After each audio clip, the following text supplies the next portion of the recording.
Hasta pecho, destino, hermano, a tu inicio.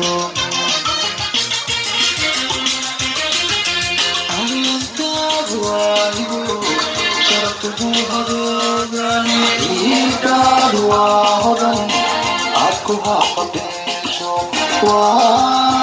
destino. Tu hermano, a tu tiranizo. Sakal. Iba tu hat legahay, tu kado hoyo. Iba tu hat legahay, tu kado hoyo. Wala mahurani, alam iiwa humukano. Wala mahurani, alam iiwa humukano. Iba tu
hat legahay, tu kado hoyo.